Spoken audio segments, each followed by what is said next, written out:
आइए जानते हैं और समझते हैं कि बहू परिवार में सबके साथ मिलकर कैसे रहे।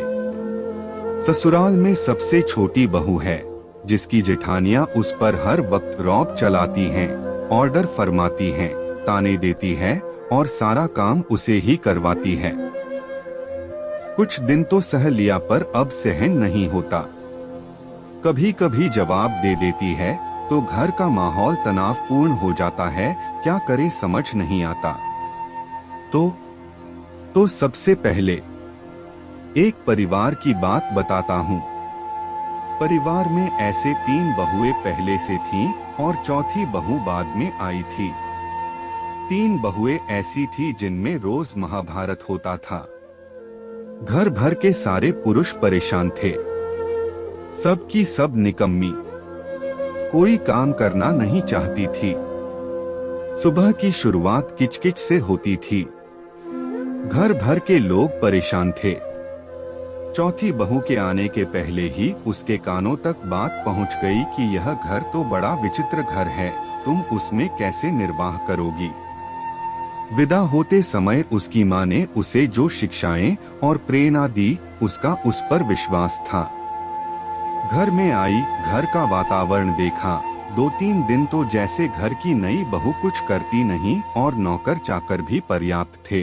सारा काम हो गया, लेकिन जब आने वाले दिनों में देखा यहाँ का तो मामला ही उल्टा पुल्टा है। सुबह से कोई कुछ नहीं करे तो सबकी परवाह किए बगैर सुबह से अपने काम में लग गई।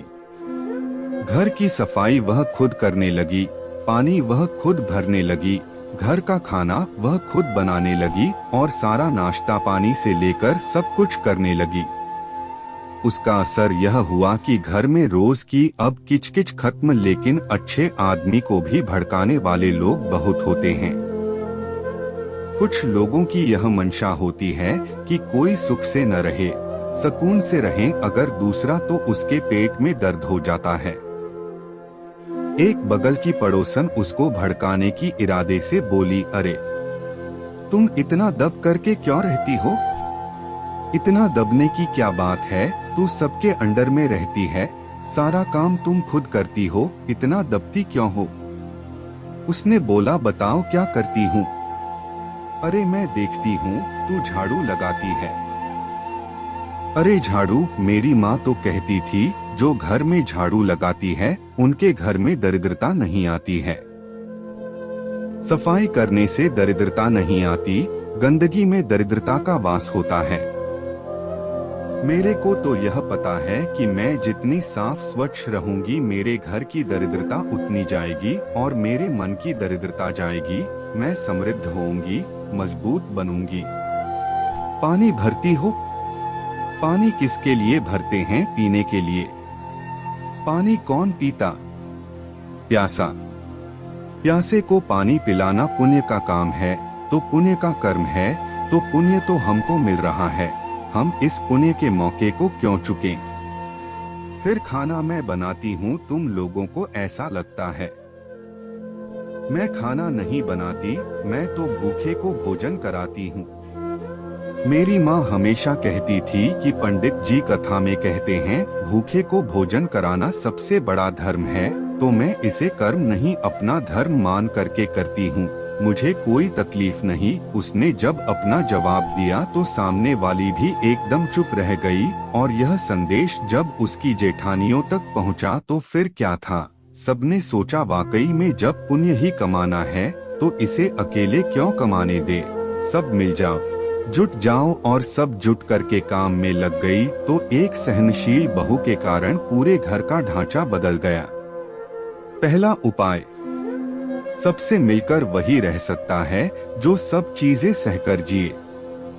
आप घर की छोटी बहू हो तो छोटी बन करके ही रहो। बड़ी बहू है, अगर वह अपना काम नहीं करती आप उसकी परवाह मत करें। आप अपने काम को एंजॉय करें और यह मान करके चलें कि भले मैं छोटी हूँ पर एक अच्छा कार्य कर रही हूँ, घर में शांति का वातावरण है और थोड़ी मेहनत करने से मेरा स्वास्थ्य भी अच्छा हो जाएगा। अगर आप इस बात को पॉजिटिव लेकर के चलती हो और आपकी सहन शक्ति बढ़ती है तो सारा घर कायल हो जाएगा। आज आप यह मानो कि यह कार्य मैं अगर कर रही हूँ तो इसमें मेरा भी भला, सबका भला, इसमें बहुत अच्छा होगा। दूसरा उपाय, बंधुओं, आज घर घर की यही कहानी है।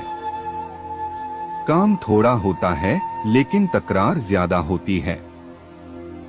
काम को काम मत मानिए, काम को अपना धर्म मानिए, कर्तव्य मानिए। यह कार्य कुशलता एक गृहिणी का लक्षण है। आप गृहिणी हो, छोटी हो, थोड़े दिन आप और सब्र से रहो।